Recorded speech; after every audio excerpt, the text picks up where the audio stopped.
Well, this is not the good way to start a drift day. We need to figure this out quickly.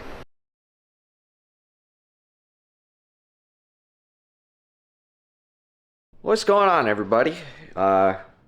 It's been a few weeks. It's not that we haven't been working on the car. We have, but we've been heads down working on issues and trying to get the car ready for the next drift event, which actually was last night. It was just trying to make sure that we're getting all the things done that we needed to get done. I think we successfully did that. There was a lot of stuff like we had to change the spring setup in the rear to be basically compress the preload a little bit more to try and get it to be a little bit more stiff. Stuff like that. We also did we did put new wheels on the front. We did get another set of wheels for the back. And we also did some stuff that's not really the most exciting. Like we got some new headlights.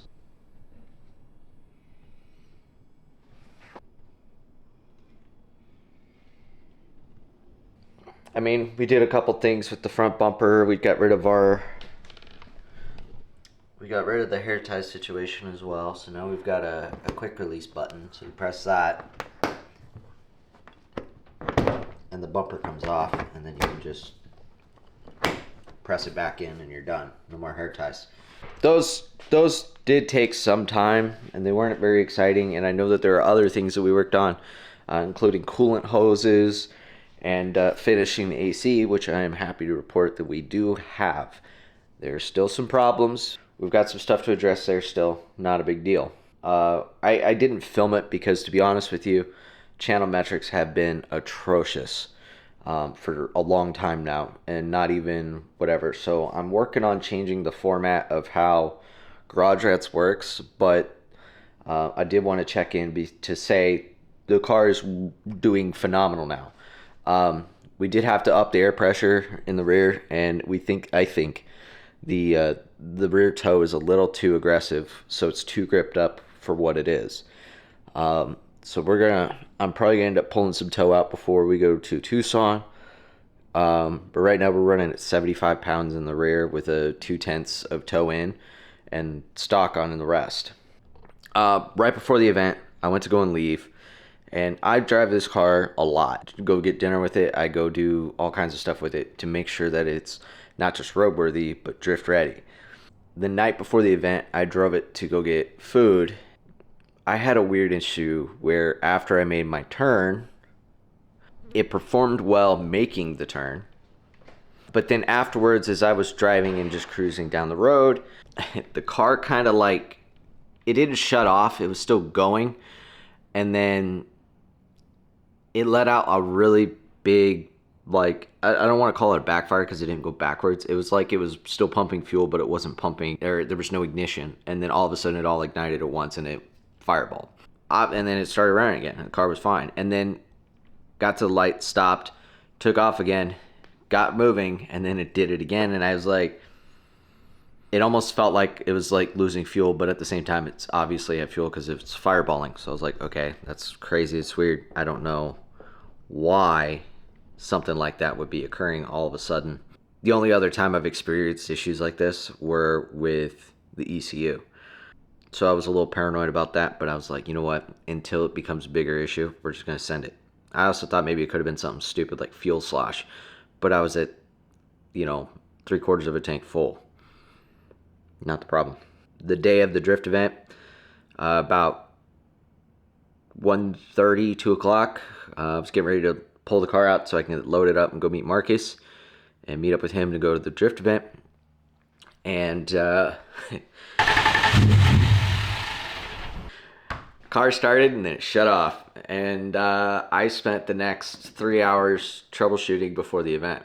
We started with the MAF because I had a code for the intake air temperature sensor circuit high. When you do look at the MAF that came out of the car, you'll notice that the insides are very, very dirty, if you can get a good. So this MAF, this is the element right here, and it's, you might be able to tell the difference. I don't know. But this thing is definitely dirty, and this was not a Hitachi OEM grade, whatchamacallit. So I ran to O'Reilly's and they had Hitachi parts. So I got a Hitachi MAF sensor to replace this one. And it did get rid of the code and everything worked, but it didn't solve the problem. Car would crank, no fire.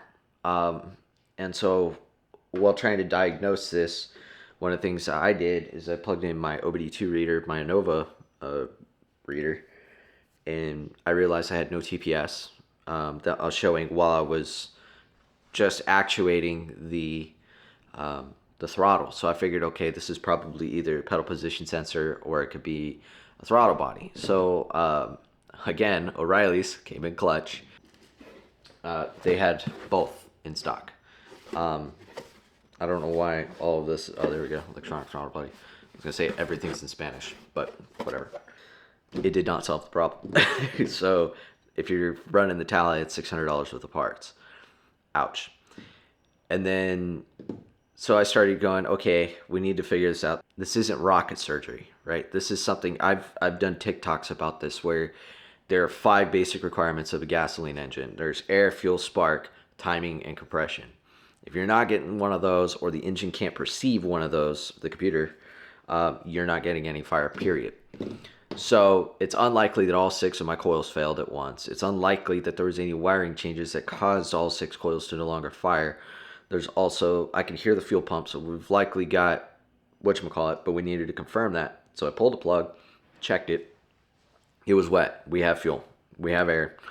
And then the only thing was like, okay, spark. So I took the coil out of the front right, put the plug in the coil, hooked it up, grounded the plug on the timing cover grounds, one of them. And I just was like, I'll just crank it. Why not? I wasn't thinking because I was kind of in the moment. Cranked it, it fired perfectly. And so I was like, okay. And so I immediately shut it off because I had an open hole. Shut it off. And then it clicked. Okay, so that right there was not a fuel, air, spark, timing, compression issue. I was also getting RPM signal on my whatchamacallit, so the crank sensor's working. At best, it was an intermittent crank signal, or it was grounding issue. And so what I actually found is a little itty tiny bolt on the front of the timing cover with a ground. So we're running.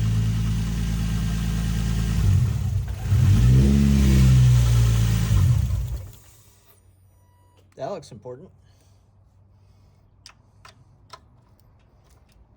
Everybody was on their way to the track, and even Marcus was like, he was saying later in the night, he's like, I should have turned back to help you, but there was nothing I could do. And he was completely right. I told him, go ahead, go get a spot. At worst, I'll use my prepaid ticket to just hang out. Got that fixed. Car ran amazing. Never had another issue. Obviously, like I said, we had some cooling issues, but that's because it's probably not fully bled, or it wasn't. It probably is better now, because I didn't have another cooling issue after like the first and second run of the night.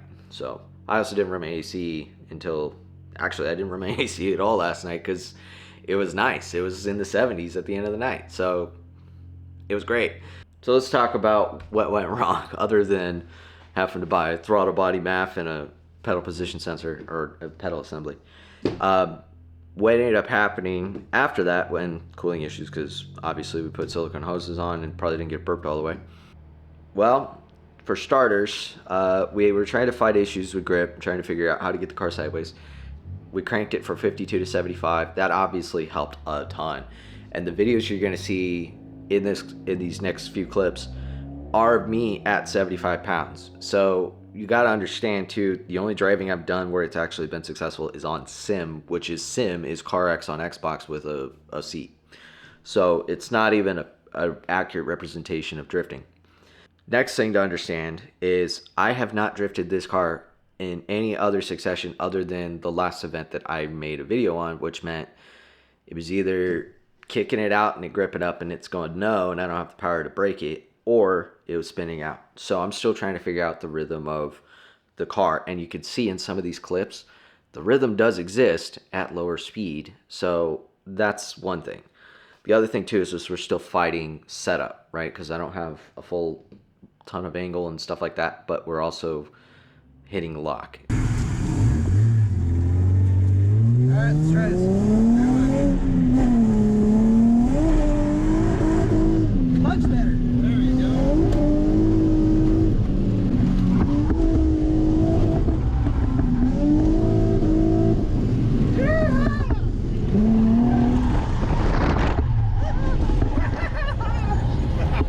Fun, huh? That was good. Nice save.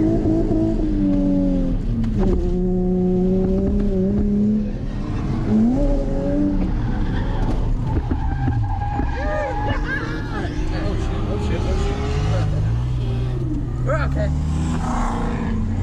Car coming. Yeah, now we're good. Woo.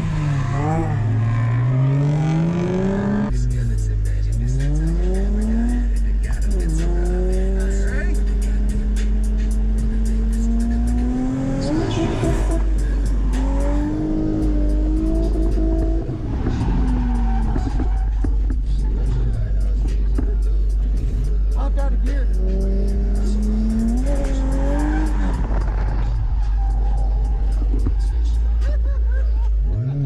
I'm just having fun. I am too. This is awesome.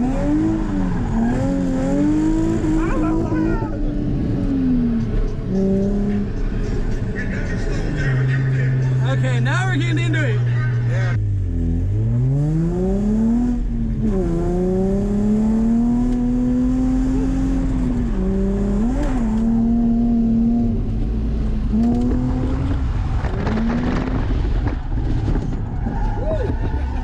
Totaled every cone. Oh shit. You're okay. Yeah, no, I got something in my eye. Yeah, that's where. Oh shit. That's where glasses come in handy for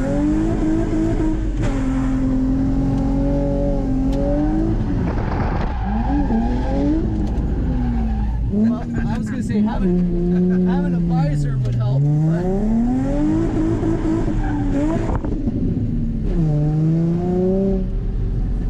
dude, I totaled those cones. I Totaled those cones. It wasn't terrible. Do it again. Oh shit, I got no brakes. Uh-oh. Damn it. That was short-lived. That's bad. That's really bad. How'd you Okay. lose your brakes? Huh? How'd you lose your brakes on? Might have clipped a line. Yeah, I f***ed up something. You want to go back up there? Yeah, I'm going back right now. I'm leaking. I know I am. Oh yeah, your right front is fucking beautiful. Oh yeah, dude, your brake line is good. I'm done. What likely happened is one of those brake lines got in the between the wheel and the sway bar, and they made contact, and it ruptured the brake line. Or I was just smashing the crap out of it, and it burst because it was just a rubber line. There's a reason why performance cars have stainless braided lines less than 12 hours after the event. So those are on the way. Same kind of things we put on junk. So we'll have those here in the next week. The other thing too is just the clearance. This car needs spacers. That's just it. Most cars, drift cars, they run spacers. That's where you get the bulldog. You know, they get the really cambered out wheels and stuff, and it's bulldog. I don't know the camber part of it, but we definitely need more space. So we bought spacers from Titan Wheel Accessories per Marcus's recommendation. So those are on the way, and that's a whopping 25 mil, which would put me at minus 10, I think. So these are plus 15. So yeah, it'd be a minus 10 offset. Marcus says minus 20 was your goal. I'm gonna do minus 10 because we're gonna be sticking tire passive fender. In order to get the car home, Marcus offered to trailer it. The brakes were still there. Still had fluid in the master. I didn't think it was bad. We took a vice grip, folded the line over, crimped it, and put zip ties around it and zip tied it to a hard line on the car. And I drove it up and down the pits. Money. I mean, I had about that much pedal travel at the end of it, but it did stop the car as long as I didn't slam on it, because if I did, it would make the car jerk driver. I figured worst case scenario, take it soft, take it easy, side streets, home. Then we get on the 10, and my hood flies up. And so the carbon hood, which you can tell, obviously, looks just fine. Fenders are not the same situation. This is not a Honda design where the hood's intended to go all the way up to the windshield, and it did it forcefully. So the fenders were the thing that took the beating. The driver's side was already kind of munched. The passenger side was not, but now kind of has some battle scars. But happily, the hood did close still. The hood's fine. I mean, it's beat up, but the hood was beat up to begin with. There's nothing more wrong with the hood than it was previously. The windshield didn't crack. We're fine. Everything's fine with the car. We did go to In-N-Out. We did drive it home. We did not crash anymore. We did chip. So I'm going to start by saying this too, okay? These wheels, they're nice, they're fancy, they're shiny, they're chrome, they're ooh, hot boy. But I'm promise you right now, we're going to destroy them. Okay? That's the whole reason why we went with the odd Hans, is because they're $250 versus some of these guys who are running 3-piece wheels, which are like $1,000 for some crazy stuff, right? You know, or like $2,000 for a full set of wheels versus the $1,000 that I spent. You know, these are easier to replace one off, or even in a set. They're $500. So I've already chipped some of the rears just from drifting and driving and whatever. It's just what's going to happen when you don't have, you know, wider tires, which is no big deal. They look great. People are telling me all night, car looks gangster. I agree. Thanks. But we did manage to hit a, the only thing I could think of that I did hit was one of the curbs on the track, because the passenger side or the driver's side, we whacked one. And then I stupidly, like right after I got the wheels on the car, I curb checked. The front right, I always curb check the wheels. The RSX is the same way. It's the only one that's on the car. And I barely just kink. And same thing with this. Barely tapped a curb. But like I said, drift car. This is going to happen. And this car is not perfect by any means. It's got cracks and all kinds of problems. It's just meant to be a fun car that kind of looks cool. And that's the point. So we're going to keep running this thing as hard as we can. So what's next? We're getting ready for Spooky. This was a shakedown for Spooky. We obviously found some problems. We've got a laundry list of stuff to shake down, including trying to get the cooling on point. If that means we have to order some other parts and try to get that in before Spooky, that's that. We also definitely need to find the clunk in the front end. We have 40 days from today until Spooky. And, yeah, we got some work to do.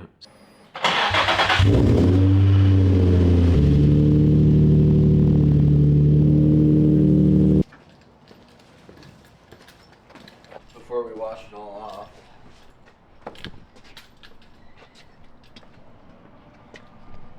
So last night I definitely murdered a family of cones on the track. I'm going to say it right now, hashtag Cone Lives Matter. Sorry.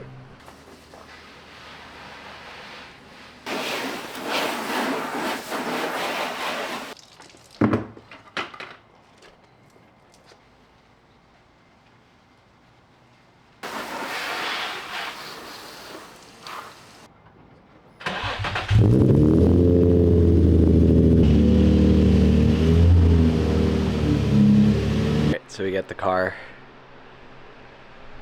jacked up after it's washed, and we're gonna get started tearing it down because we gotta get all the clunks sorted by Spooky. It's kind of starting to sound like we might be doing a test in 2 weeks, so we gotta get this thing torn down and rebuilt.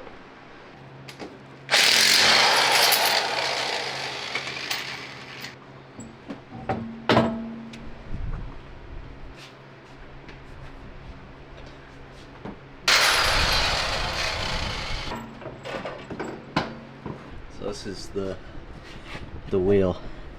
The whole inside of this thing is just rashed. I'll wash this wheel out again because it's got brake fluid on it, so we'll give it a full clean. As for the damage here, that's our Band-Aid fix right there. That's what got me home last night. Definitely saved me. So we're gonna clip that off, put a pan under it. But you can see the damage right there. Right there. Blown apart. I knew I needed spacers.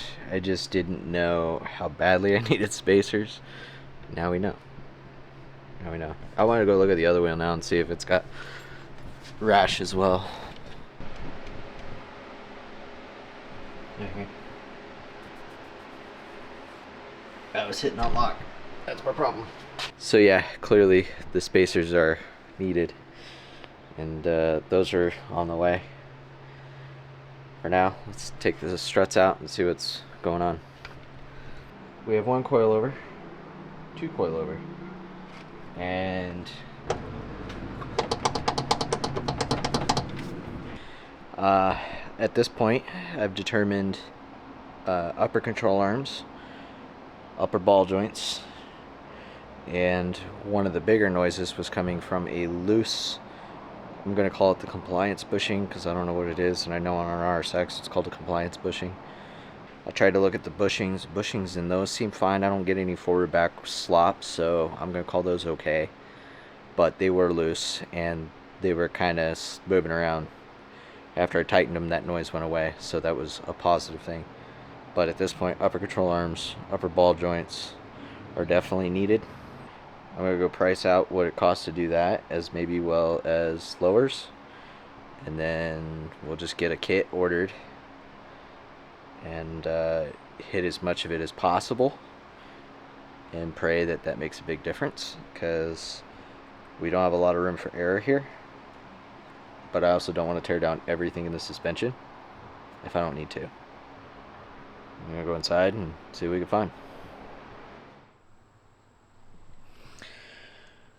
We got 38 days to spooky, and today we received two things.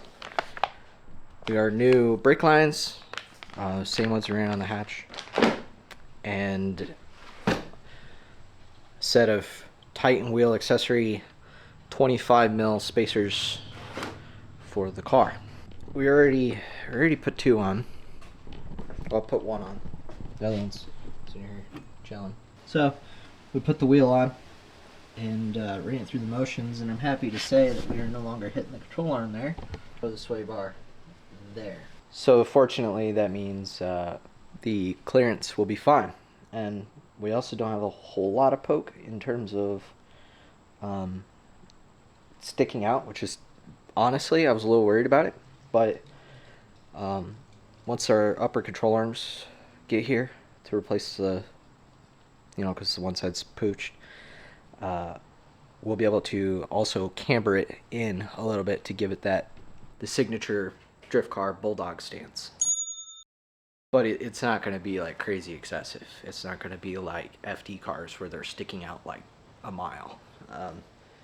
I'll throw a wheel on real quick and I'll show you.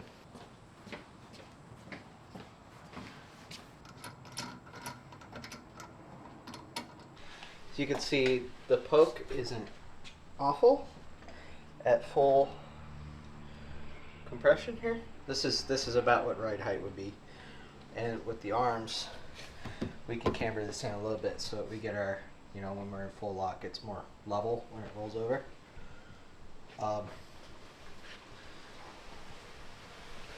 But if I had to run that, I would run that. I'm gonna pull this wheel off and we're gonna get these brake lines installed. It's been about an hour here.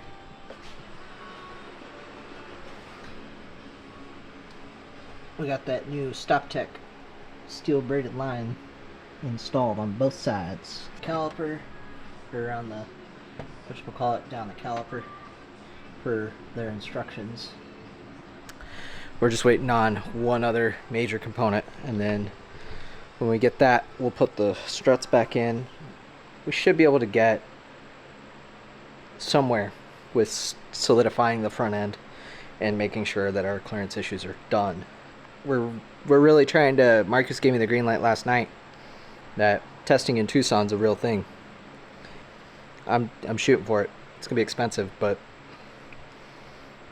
I guess if you're really serious about it, you spend the money, right? That's where I'm at. So I think we're gonna kill the video here, and we'll pick back up for the spooky event, which I have something special in plan for that, and I think you might like it. Yeah. Stay tuned.